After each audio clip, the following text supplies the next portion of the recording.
असतो मा सद्गमय तमसो मा ज्योतिर्गमय मृत्योर्मामृतं गमय.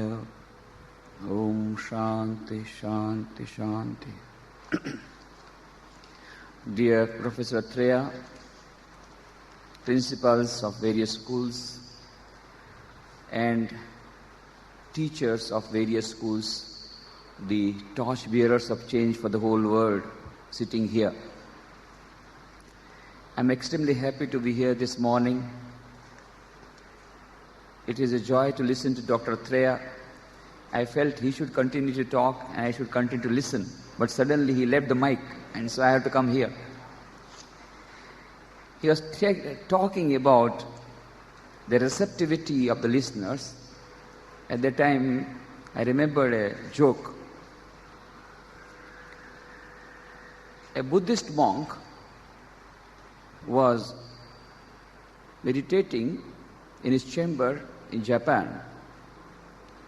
A young man came, entered the cabin, and he said, I want to learn from you the philosophy of Buddhism, also the art of meditation, and also this big list, he said. Then the monk looked at him for some time, and he said, of course, I'll teach you. But could you please give me a cup of tea before that? So the young man brought the tea. You know, there it is a tea ceremony. Meditation with tea goes very well. Cha and Zen and Chan all are connected. Zen has come from Chan, Chan has come from Dhyan, and Chan has also come from Cha, tea. So there is a tea ceremony. They meditate and take tea. But it is not tea like ours. It's just leaf water, hot water. So he put the leaves and went on pouring hot water over it. Monk says, give more. Then later on, it came to the top of the tip of the cup. Then the young man said, sir, if now I pour, it will spill over and the tablecloth will be spoiled. Well, that is what I wanted to tell you, my dear friend. If I pour more knowledge, it will get spilled over. Cup has to be empty before a new tea can come in. This is the message. So receptivity, as long as our mind is not receptive, it is very difficult for us to receive the message. I personally feel all of you sitting here know much better than me. You, all of you have got much more knowledge. Perhaps if you take my interview, I will fail. In respective subjects, there are teachers of geography and history and so many subjects. If you go on taking my interview, I will fail before all the teachers. All of you know better than me. Then why I am here? Because I have been called by Dr. Treya. So I am here. I am very thankful to him for giving me the opportunity of meeting you all. It's a great joy. And I must congratulate the management for declaring this day as a holiday so that all the teachers could come. Well, that shows the type of importance that is being given to such type of programs. I must give hearty congratulations to the management for making it possible for all of you to come today simultaneously. It's always a joy to talk to the teachers. I go all over the country. On 27th, I'm going to be in Baroda. Principals of all these schools, English medium schools of whole of Baroda will be there, and that seminar will be inaugurated by the Commissioner, Education Commissioner of Government of Gujarat, Mrs. Jayanti Ravi, very dynamic lady, IAS officer, trying to have an overhauling of the whole education system in Gujarat. In fact, there are many things that other states could learn from them. They are converting every teacher into Karma Yogi, and there are a series of programs that they are conducting. And then again I go on 28th to Rajkot. At 28th to Rajkot morning, again principals of the whole district of Rajkot would be there. About 400 teachers and principals. So it's always a joy to talk to the teachers. And why? Because I personally believe, I am convinced that the highest, the greatest, and the most noble profession in the whole world is that of a teacher. Sincerely, I believe. Second, if any change is to be brought in the world scenario, in the national scenario, if anything change has to be brought, the torch bearers are teachers alone. And not the ministers, not the IAS officers, not the IPS officers, not the businessmen, not the professionals. I may get excuse from Dr. Atreya. Teachers are the torch bearers of change. That is the topic of my talk that I delivered at AMA. The video CD I have already given, that will be shown to you. Today I may not be able to go to that depth for that, but this is what I sincerely believe. The teachers are the torch bearers of change. If any change has to be brought about, it will be brought about by teachers. I will prove it during my short talk in the first session. There are some teachers of mathematics also, isn't it? How many teachers of mathematics? Many. Okay. Simple equation. Everybody of you know, you need not know mathematics. A is equal to B. B is equal to C. C is equal to D. D is equal to E. Therefore, A is equal to E. That equation everybody knows. So I'll prove how teachers are the torch bearers of change, and teachers profession is the greatest and the most noblest profession in the world. When I talk to the teachers about 3D and 3Q. I'll come to the other Ds and other Qs later on, but first I talk about the first D, and that is the dignity of profession. And wherever I go, I just try to give a mantra to the teachers. Very short mantra. This mantra has to be repeated morning 10 times and night while going to sleep 10 times. Tremendous success will follow. Happiness will follow. Peace will follow. Sense of fulfillment will follow. Experiment it and let me know the result. Simply you have to repeat this mantra 10 times early in the morning and night while gliding into sleep. And what is the mantra? Now you are very eager to know the mantra. It is a very short mantra. You will be able to remember it. You need not write it. Very easy to remember. The mantra is, I am a teacher. How simple. But you know, though it's very simple, how you chant the mantra is more important. You know, that is the most important thing. I ask many people, many teachers, what are you doing? I am a teacher. He speaks with such a pathetic voice as if by punishment he has become a teacher. Or incidentally, by mistake he has become a teacher. And then he says what to do. I appeared for IAS, I could not pass. Then I wanted for the state examination, there also gazetted officer I could not become. Then I thought let me become a bank officer. There also I failed. So I thought let me become a teacher. And so I am a teacher. Helpless. No. If you chant the mantra with that face of a poor person begging, of a beggar, I am a teacher, it is not going to make any difference. I am a teacher,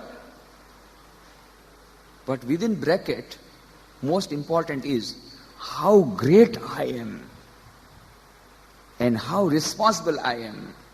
This bracket, if it is not understood, the chanting of this mantra even 1,000 times will not make a difference. Absolutely no difference it will make. But if it is chanted with the bracket in your mind, how great I am and how responsible I am a teacher. There is none greater than me in the whole world. I am in that greatest profession. Just repeating 10 times early morning, at night, with that dignity, you will see how much happiness, how much peace, how much sense of fulfillment comes to you. All the problems that you face in the job of a profession, of the profession of a teacher, particularly lady teachers have got much more tough job, I know. They have to look after their mother-in-law, husband management, mother-in-law management, children management, household management, financial management, family management. Plus, when they come here again, as a teacher, again there are a lot of things to be done. Children have to be controlled. Then co-teachers, relationship with the co-teachers, relationship with the principal and the vice principal, and so many things, and backbiting and leg pulling, so many things are they going on. I know everything. Now, how difficult the job, not only time-wise, but in the pressure that comes to the mind. And so Dr. Atreya suggested they are all also under tremendous pressure. So whenever I go to corporate sector, I take the workshop on stress management for the executives and managers. There are a lot of stress for them. So I said, okay, I'll make a passing reference to the stress management also during the course of my talk. But the first important thing is, the first D is dignity of profession. If we understand that, 50% of the job is over. If you know how great I am, automatically the responsibility will come. Automatically commitment will come. Automatically the tremendous power necessary to undergo all these hardships, which are a part and parcel of the job of a teacher, will become easy to counteract. That will become easy. So, how great I am, this you must know. Now, when we are talking about torchbearers of change, change in the whole world. We are talking about globalization, but global civilization is yet to emerge. Global culture has yet to emerge. There is a lot of uneasiness, lot of apprehensions all over the world. World peace they are talking about, but world peace cannot be achieved if we go in the present direction. Because there is a book by Samuel P. Huntington, The Clash of Civilizations, where he says, statistically, analytically saying, most of the wars, the small wars that have been fought for the last 50 years have not been the wars between countries. They have been the clash of civilizations. So unless and until there is a universal, a global civilization, a global culture, we are not going to have world peace. Outwardly it seems that the countries are fighting, but no, it is the cultures that are fighting, the civilizations that are fighting, and it is the religions that are fighting. So, unless until, if we want to have world peace, we must have a global culture and global civilization. What we want is a new civilization which will bring us prosperity as well as peace. And so Swami Vivekananda said, we want change for the better for the whole world, we must have a new civilization. What of civilization we want? He says, there was the Roman civilization, grand administration, grand political system, but it failed, it died due to its brutality. There was Greek culture, wonderful arts, aesthetic sense, paintings, music, art, all these things it excelled, Greek culture, but then it failed. Why? Because of its sensuality. There was the great Indian culture, great spiritual culture of India, but yet today, though it has not died, India is still surviving as compared to Roman and Greek civilization. Indian civilization is still surviving, but surviving on oxygen. It has yet to become a developed country. We have a lot of problems of unemployment, poverty, this, that. So we are still not able to become a developed country. Why? Because of our impracticality. Vedanta, the greatest philosophy of the whole world, but it was not put into practice. Swami Vivekananda was asked this question in America. You are boasting so much of our Indian culture and civilization, but look at your country, full of savages, no development. He said, yes, I agree. But that does not mean our spirituality, our Vedanta philosophy is at mistake. The only mistake that we made was when we stopped applying this Vedanta in everyday life, the downfall started. When we were applying this Vedanta in everyday life, India was on top of the world. In every field it was on the top of the world. In medicine, we had Charak and Shushruta. Architecture, sculpture, story writing, literature, music, economy. It was called Sone ki Chidiya.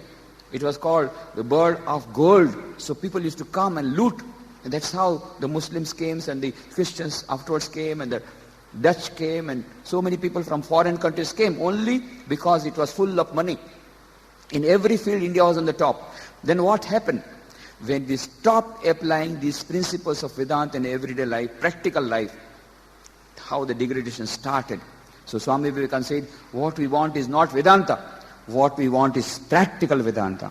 Vedanta which is applied in practical life, that is what we want. Today the world is in need of this practical Vedanta, in need of that philosophy. So Swami Vivekananda said, what we want is a new civilization. This new civilization will be having all the plus points of Roman culture and civilization minus its brutality. Added to that will be all the plus points of Greek civilization, arts, culture and all that, minus its sensuality. And added to that will be the great Indian cultural, spiritual civilization minus its impracticality. And that will be the greatest civilization of the world, giving happiness and peace to the whole people of all over the world. That civilization waiting to be ushered in. How it can be ushered in? Unless until we have world peace, it will not come. Unless until all the nations unite, it will not come. Unless until all the civilizations unite, it will not come. Unless until all the religions unite, it will not come. That is why Swami Vivekananda said in Chicago Parliament of Religions that now the new civilization should be based on harmony of religions. Let each and every person follow his or her own religion, but respect others' religion also. Then only world peace will come, a new civilization will come. That is why Dr. Arnold J. Toynbee, the great historian, he said, the present chapter of the history had a Western beginning. The present chapter of the history had a Western beginning. But if the world has to survive from self-destruction in this atomic age, then it must have an Indian end. And then he adds, Emperor Ashoka and Gandhiji's principle of non-violence and Sri Ramakrishna's principles as to the harmony of religions, these are the attitudes and the values which will save the whole world from self-destruction. So the Indian values have to come. Indian spiritual values, Indian values of harmony of religions have to come in order that we must have a world civilization with world peace. Second, what is the present scenario all over the world? No mental peace. The modern man is in search of peace of mind.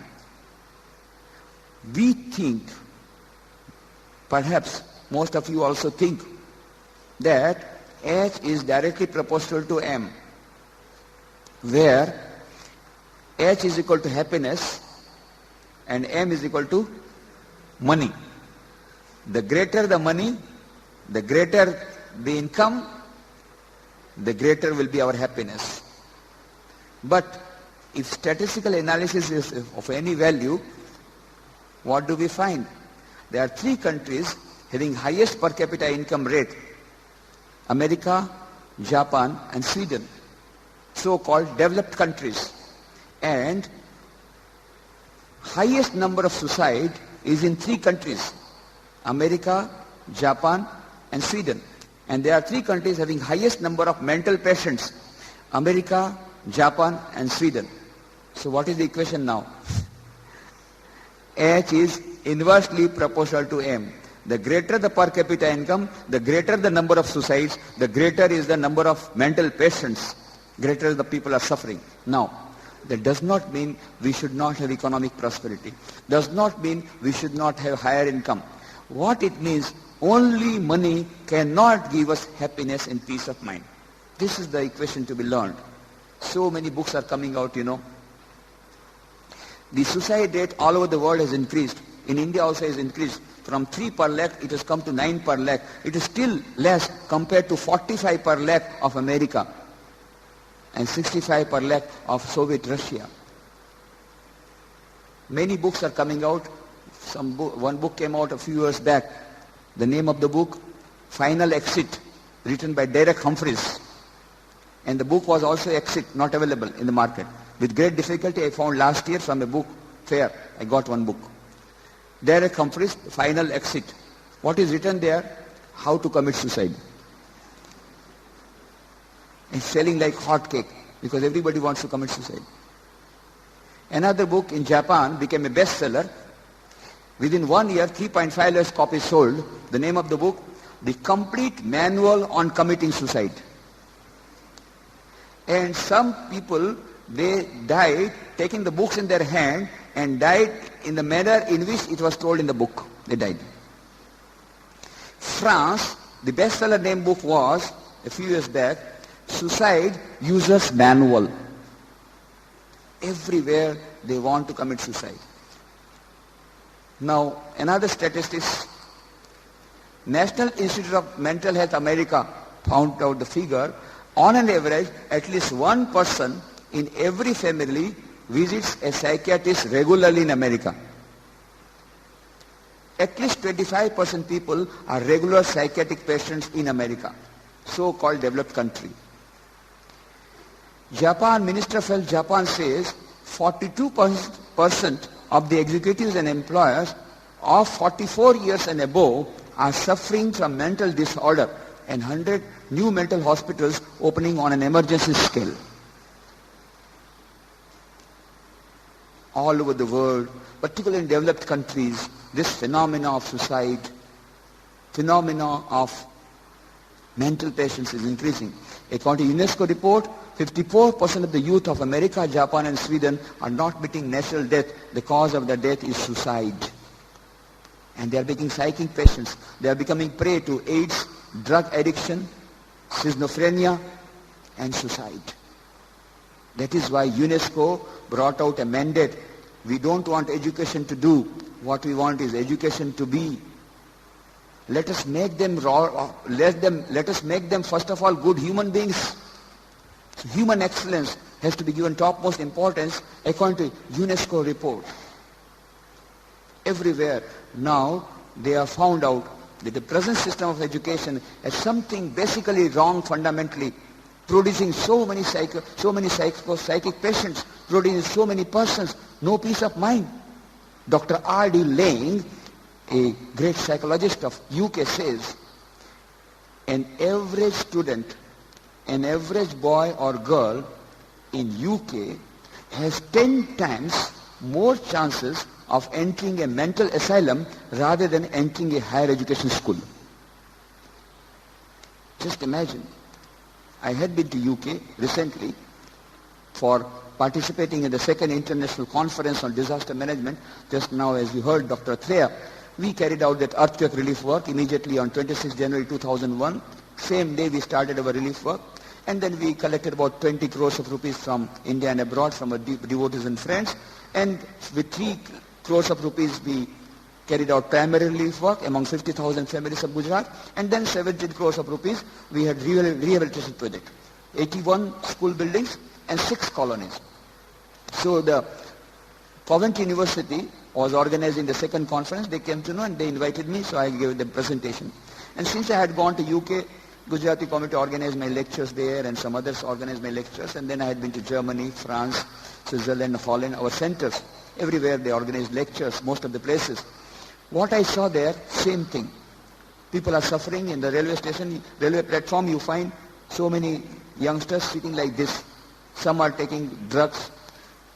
The women are having cigarettes in their hand. No peace of mind. And everywhere my topic was how to get peace of mind. They wanted only one topic. I said there are many topics on which I can speak.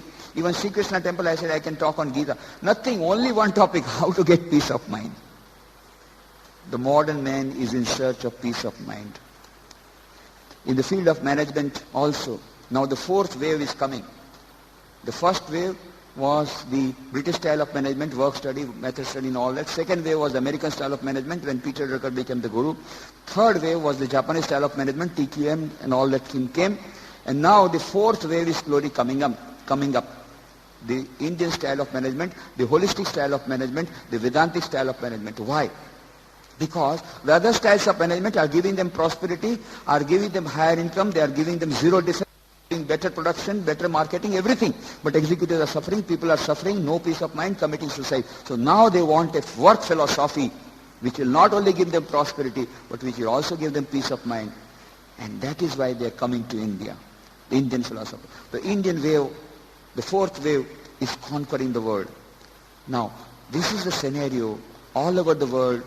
People want world peace. For world peace also what we want is Indian values of harmony of religions as preached by Sri Ramakrishna and of non-violence. If we want mental peace in our individual life, then also we want to have methods of stress management which will give them peace of mind. Now this has become such a big problem. According to the Chicago-based Research Corporation, 40% of the companies are having regular courses on stress management. And there are many methods of stress management they are trying, but they are not working out. So they are coming to the Indian style of stress management. You know, the Western psychologists, they say, do you know why the stress is coming? When you have got some particular emotions which you do not allow them to express, when they are not expressed, they are being curbed.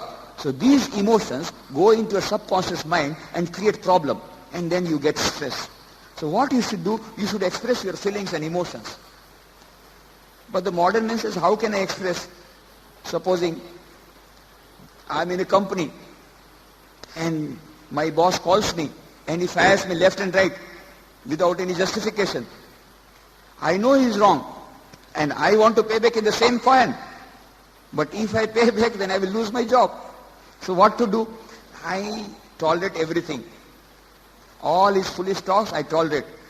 But inside my mind is bubbling. So it goes into subconscious mind and it creates problem. And so I get stress. So the modern psychologists say, no, don't curb these feelings. Express yourself. My God, if I express, I will lose the job. Then the modern psychologists, don't worry. We have got solution for you.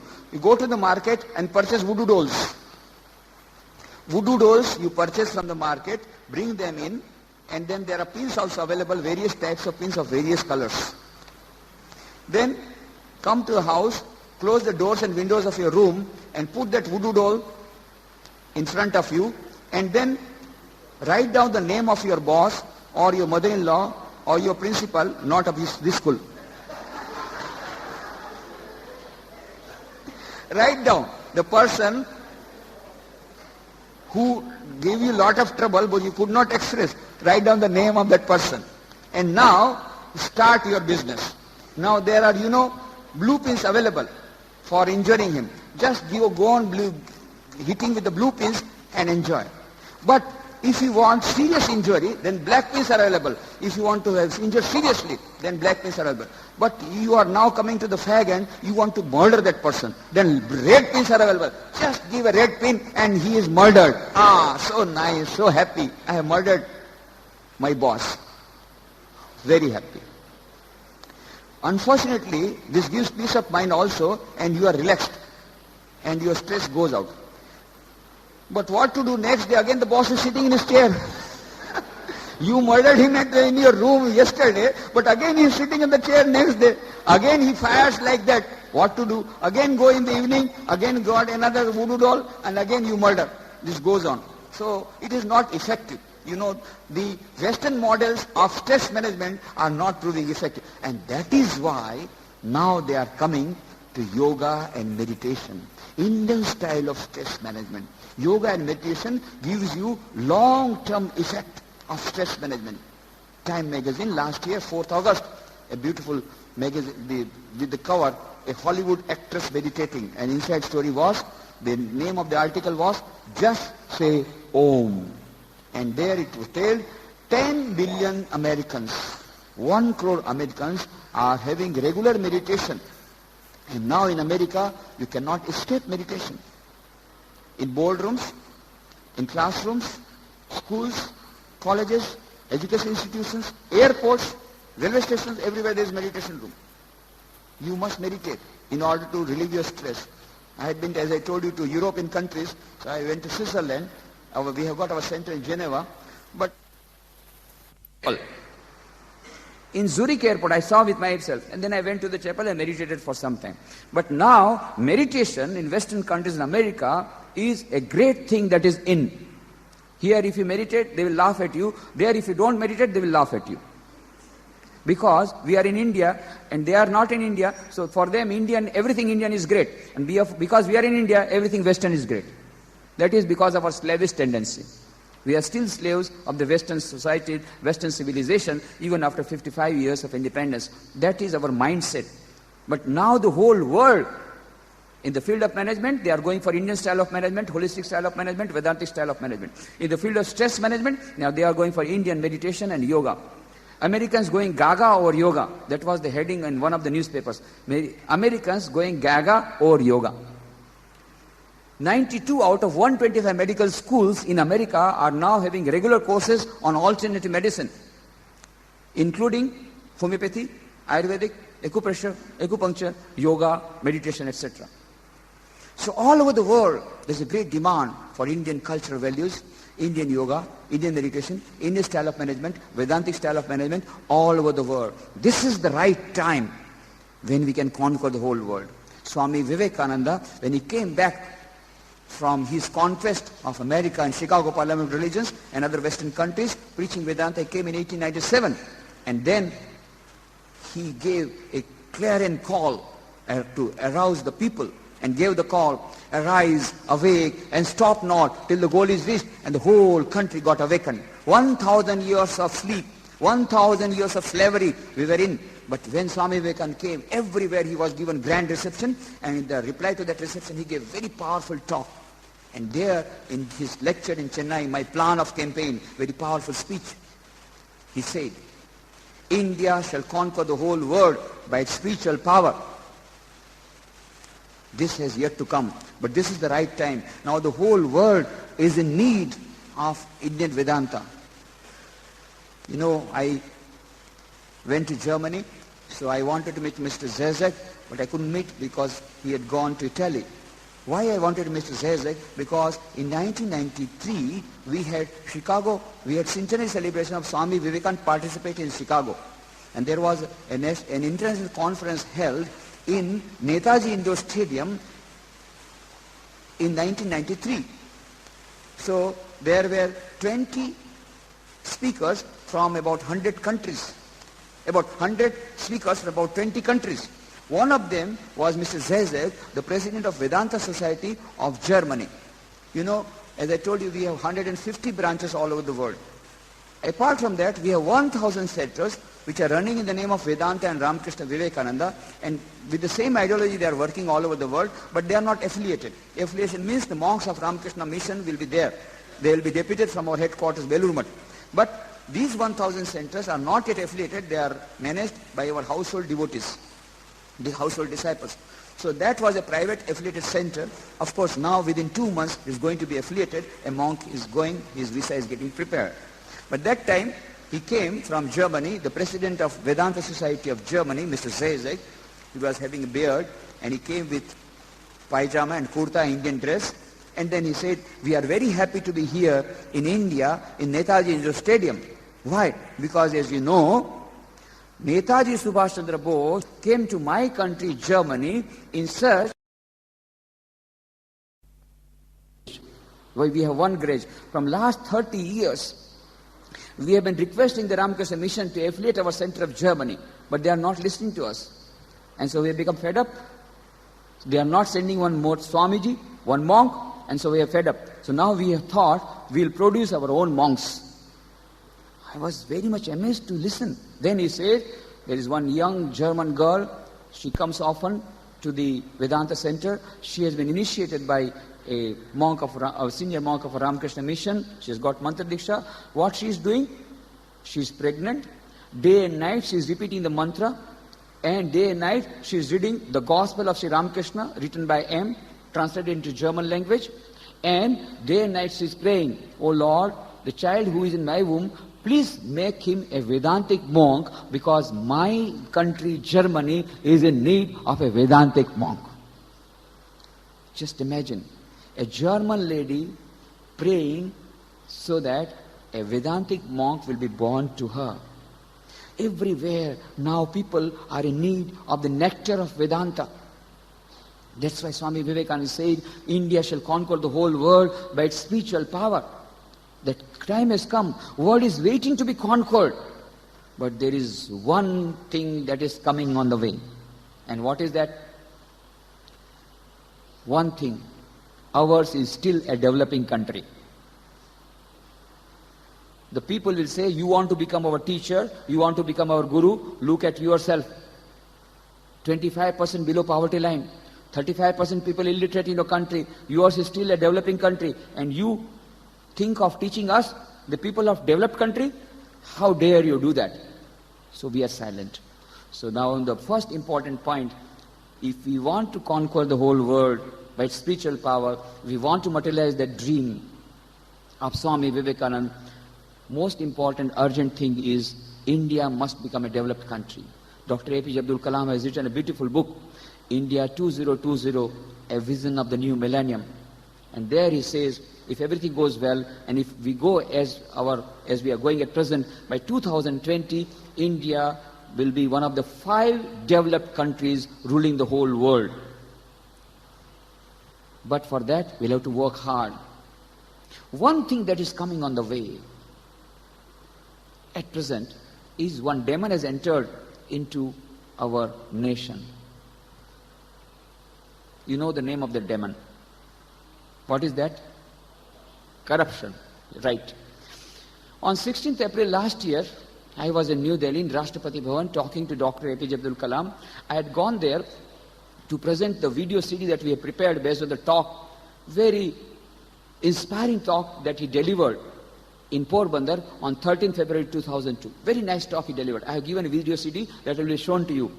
He came to inaugurate one of the school buildings. Out of 81 school buildings that we have constructed as part of earthquake relief, one of the school buildings was inaugurated by Dr. APJ Abdul Kalam in Porbandar, and he talked to 3,000 youths.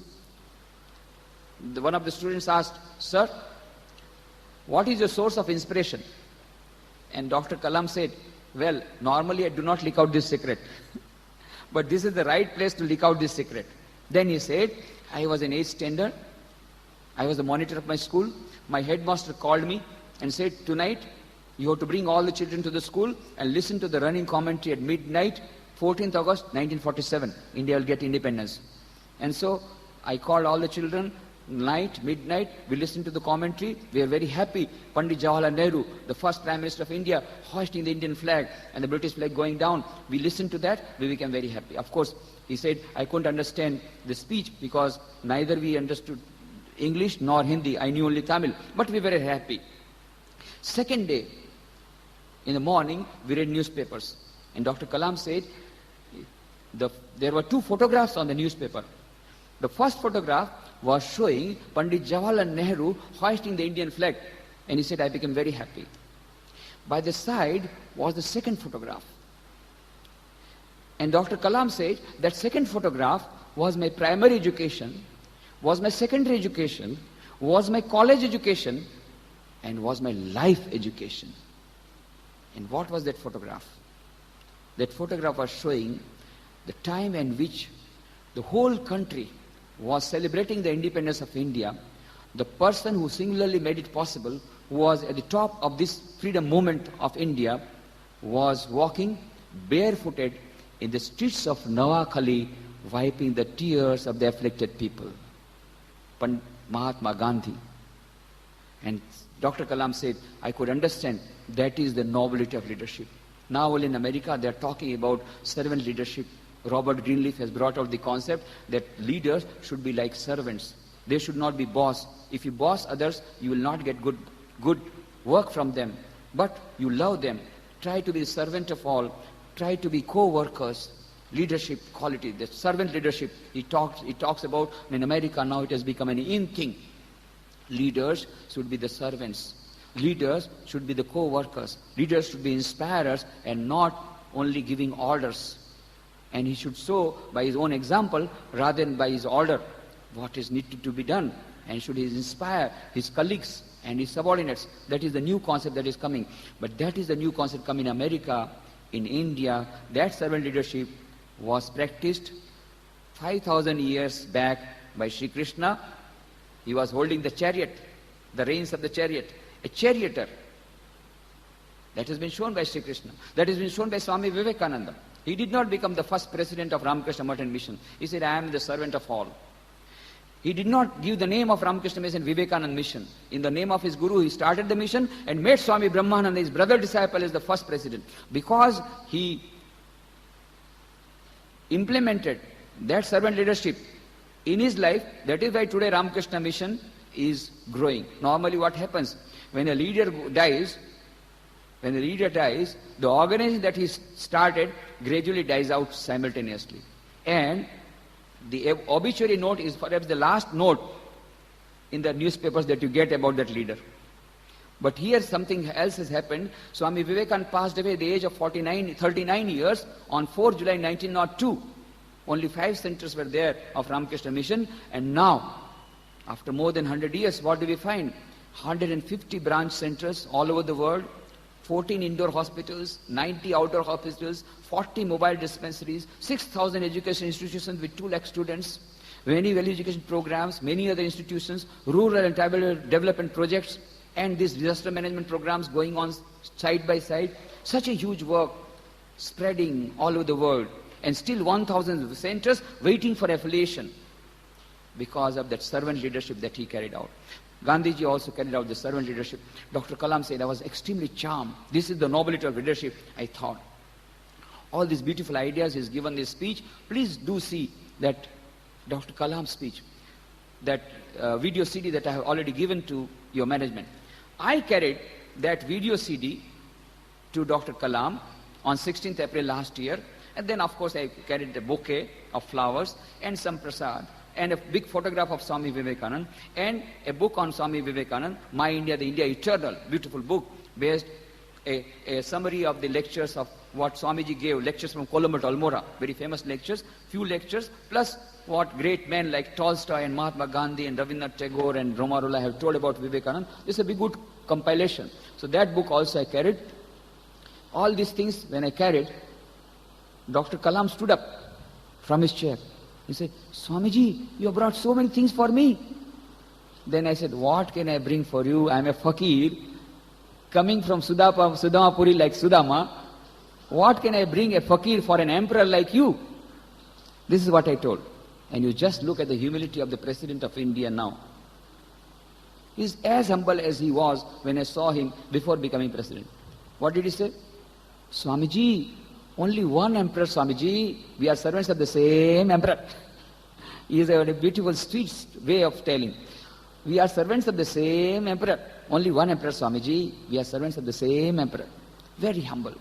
Then we talked about the present situation in India. I said, Dr. Kalam, you want to make India a developed country by 2020. Very good. Swami Vivekananda also said that India will become great. Really? I said, yes. Read the book that I have given. You will get an incident. Swami Vivekananda was sitting in Belumat and he was meditating. After his meditation was over, suddenly he exclaimed, I have seen. Then the other disciples and brother disciples, they got very curious. Swamiji, what did you see? What did you see? I have seen the 500 future pages of the future history of India. Huh? What did you see? I saw that India has become great. India's glory will be so great that its all past glory will fade into insignificance. how glorious was India in every field. But India's glory will be so high, it will become still greater. Dr. Kalam became excited. Really? Did Swamiji say, yes? Is that incident in that book? Yes, it is there. I will certainly read that book. That's what Dr. Kalam said. Then I said, Dr. Kalam, everything going on very well. We have got nice scientists, nice teachers, so many good things we are there. But I still feel, even if you bring the wealth of the whole World Bank, our poverty will not go and India will not become a developed country. Because I was in Bihar, now it is Jharkhand, Ranchi. I was in Ranchi, now in Jharkhand, that was time in Bihar. I was there for 10 years. We have got a very big tribal development project, Divya and Krishi Vigyan Kendra. So I have got first-hand experience of how they are working. On their table, they have got standard rates for transfer 2 lakhs of rupees, for new posting 3 lakhs of rupees, everything. And the most efficient administration is in Bihar. You give the money today, tomorrow the order is in your hand. All the paraphernalia is completed within one day. The secretary of the chief minister goes along with the chief minister in the helicopter and gets all the signatures in the file in advance, before the other paraphernalia. And tomorrow you get the order. Very efficient. But first you have to pay cash money, not in draft or check. Cash. Under the table you have to give. This is what I have seen. So I said, Dr. Kalam, as long as, even if you bring the wealth of the world, there are so many schemes. IRDP scheme, so many schemes. When I was in Ranchi, there was IRDP scheme, Integrated Rural Development Projects. So, under that project, if there is a farmer who wants to dig a well, he will get subsidy of 10,000 rupees. And 10,000 rupees will be given by the bank, which he has to pay. But if he is a tribal farmer, no 100% subsidy, all 20,000 rupees will be given by the government. No land. Now, a tribal farmer is called in the bank, in the block development officer, come. Do you want money? Oh, yes. Who does not want money? How many hours I have to work? No work. Come, give your thumb impression. He goes, this thumb impression and 3,000 rupees. Huh? Satyug aa gaya, Satyug aa gaya. Oh my God, we are in golden age. The farmer says, just I put one thumb impression, 3,000 rupees. And what is written in paper? He does not know. In the paper it is written, I have dug a well and I am getting good water. That's all. And so 20,000 rupees will be taken from government treasury, 3,000 for the farmer, 3,000 for the block development officer, 3,000 from the karmachari, 3,000 rupees for the minister, and 3,000 chief minister, everything gone. Everybody is happy. The farmer is happy. Oh, I got 3,000 without doing work. Karmachari is happy. BDO is happy. Development officer, district development officer is happy. Minister is happy. Chief minister is also happy. And the government of India is also very, my God, we thought Bihar is a very, very backward state, but so many thousands of wells dug. My God, they have achieved this super achievement they have done in terms of digging wells. Afterwards, there was an inquiry, they found all the wells on paper, not a single well on the land. Then they came to us, Swamiji, it's a great tragedy, great catastrophe, not a single well on the land, all on paper, and thousands of wells dug, and government affairs given report, and people are asking how Bihar is developing so fast. Such a backward state. And now our face will be gone. You please take up the water harvest project. Nothing doing, Baba.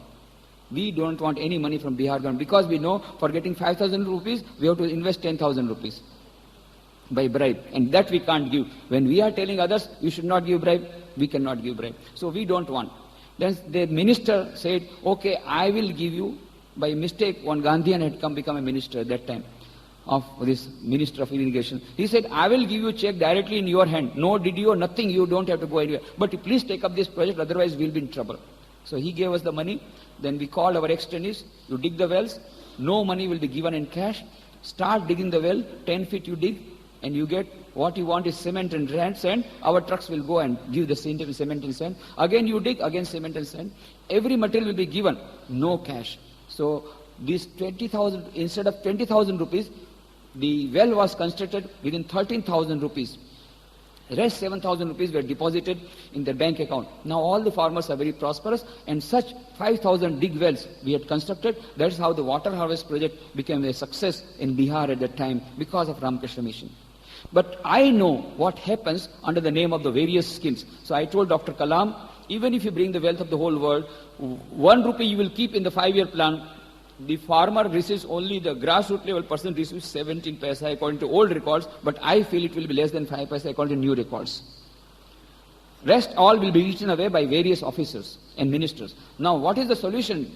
Dr. Kalam asked. I said, only one solution. Value education. Swami Vivekananda had given the solution of all the problems. He said, what we want is man-making education, character-building education. Had we applied this immediately after independence, this would not happen. This would not have happened. We have got great scientists, great officers, brilliant officers, IS officers, IPS officers, but all taking money from under the table. What is the use? First create man. Swamiji said, we want great scientists, we want good officers, we want brilliant officers, we want efficient officers, we want efficient ministers, everything. But more importantly, what we want is real man, man of character. So he said, what we want is man-making education, character-building education, value education should be given topmost priority.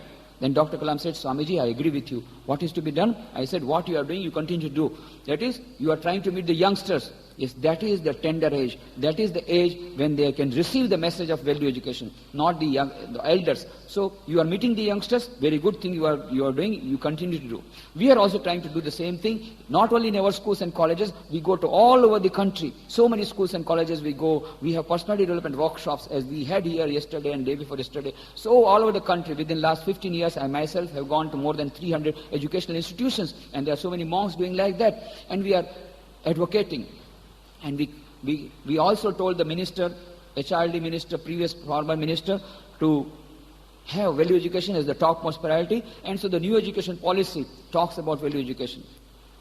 And then Dr. Kalam said, Swamiji, you are doing wonderful work. Then he said, Swamiji, let us work together. Wonderfully said. And then I observed, this I made on 16th April. On 5th of September, on Teachers' Day, he gave a message on All India Radio. He talked more about value education. Previously he used to talk only about development, but now he is giving emphasis on value education. So I understood he has got the message. Recently I sent him a book on integral education written by one of our Swamijis. He read the whole book and he said, I liked the book very much, and in his own signature he has given the letter to me recently. So he is now thinking seriously that yes, without value education, our country will not be able to prosper. Now, without character building, national reconstruction cannot take place. Swami Vivekananda used to say, if we want to save the whole world, he was asked, you are a patriot, why are you always talking about India and India's development and all that? He said, for me all the countries are equal. Vasudhaiva Kutumbakam, I belong to the whole world. All religions are equal to me, all nations are equal to me. I am a monk, above caste, above nation. But I want the whole world to be saved. The whole world can be saved only if the world adopts a spiritual culture and gets out of the jaws of consumerism, materialism.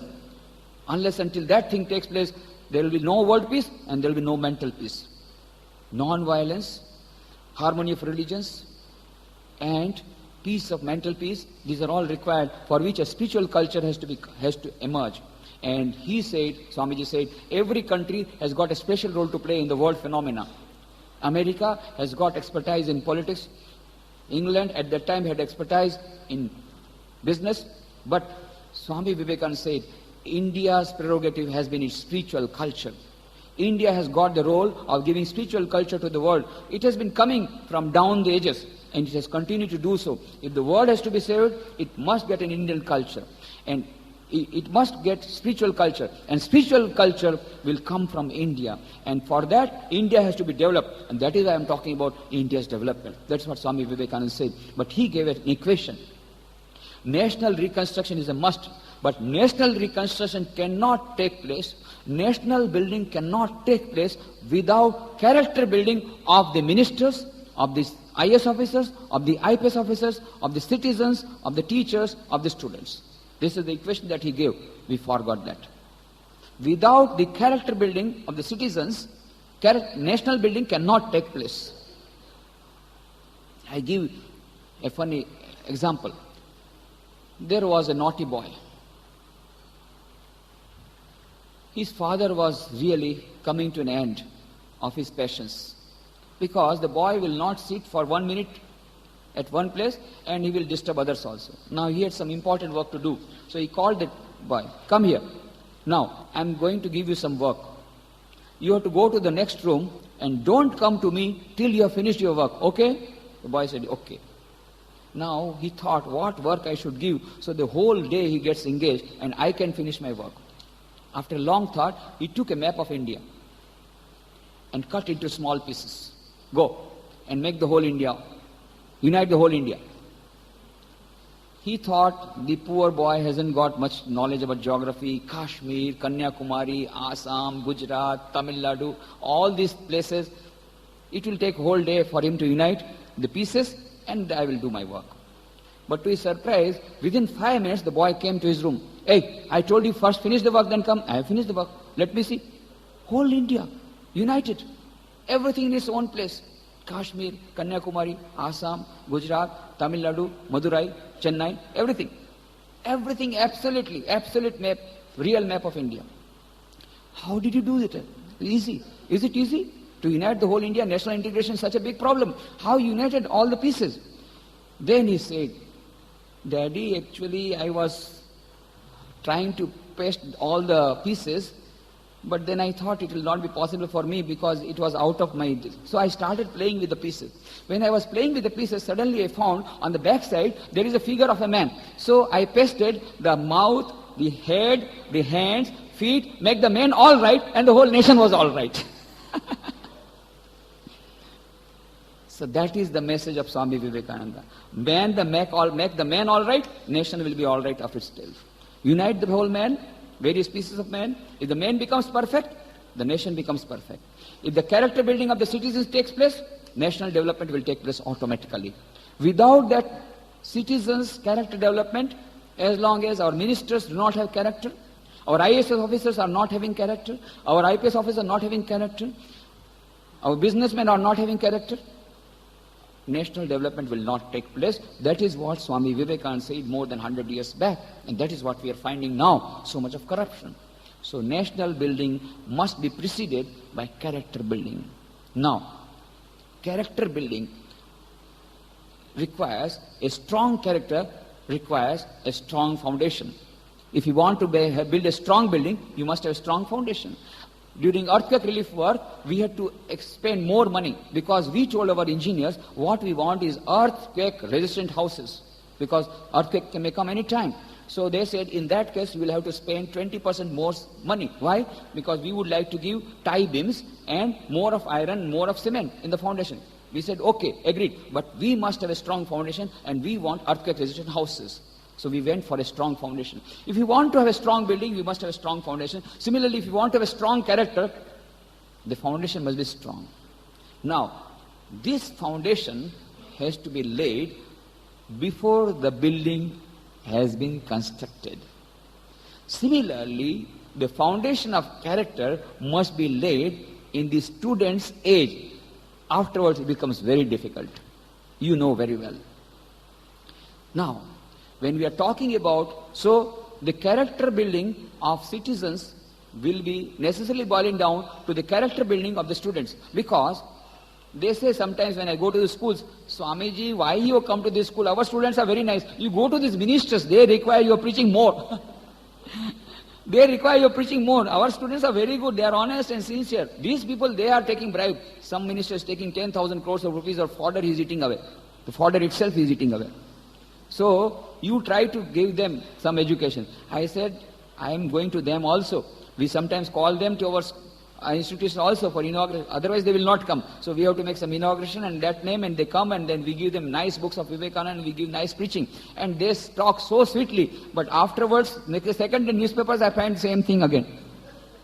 So, the milk which has been spoiled cannot be utilized. At the most, we can make paneer out of it. The milk which has not yet been spoiled can only be used. Now the students' mind are still, I was talking to the students, very nice students. I was so happy to talk to the students yesterday and day before yesterday. They are still pure, not polluted. They are still able to receive the message of, they are still idealistic in approach. This is the right time when we can build their character. Afterwards it becomes very difficult. So, national building must be preceded by character building, but the character building can take place only when they are students. Now, when we are talking about the students' character building, how to build the character. Now, Swami Vivekananda says, character is nothing but the bundle of habits. It is nothing but a bundle of habits. You know very well, sow a thought, reap an action, sow an action, reap a habit, sow a habit, reap a character, sow a character, reap happiness. This is the formula you know very well. So, character is nothing but a bundle of habits, which comes from repeated actions, which comes from good and positive thoughts.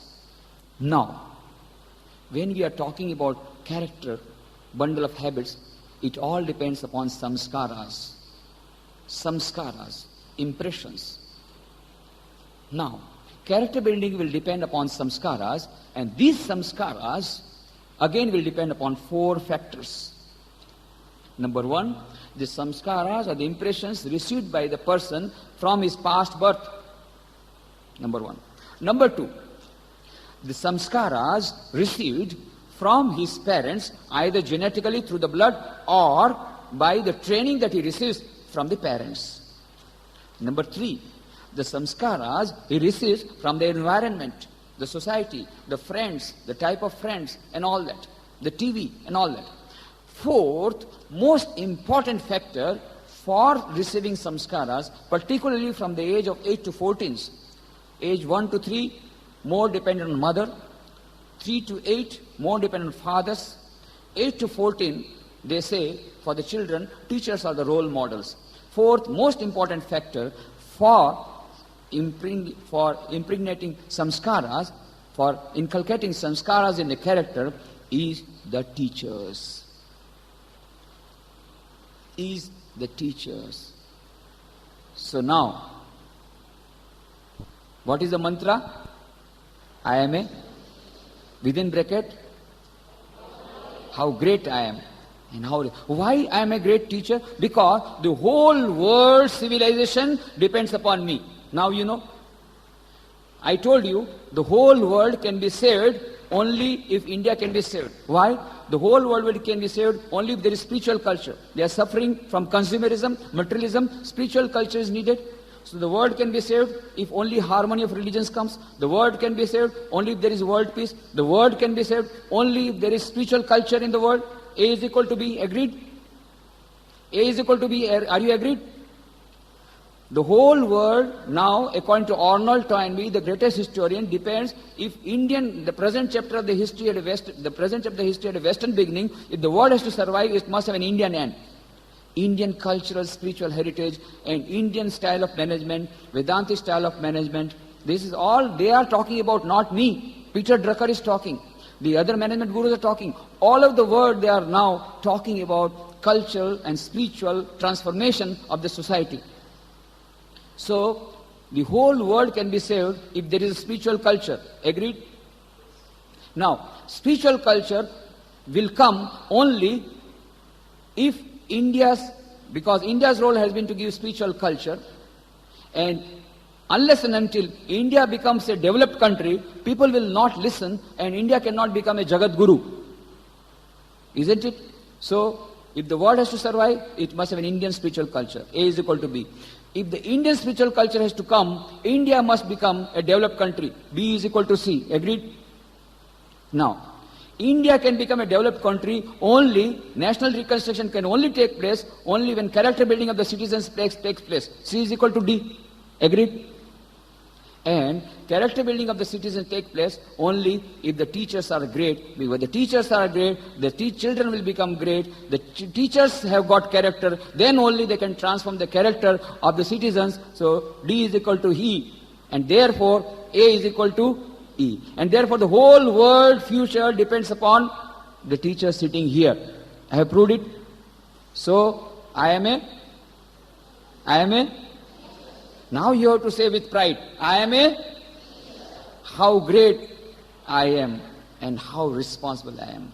This is the first D I have talked about. Now the other 2D and 3 Qs will be talking about in the second session, and also we'll have meditation session, and then we will have question boxes here. Go on putting all the questions. In the third session, we have only question answer session. Go on putting all the questions that you want. For the time being, I take leave of you. Thank you.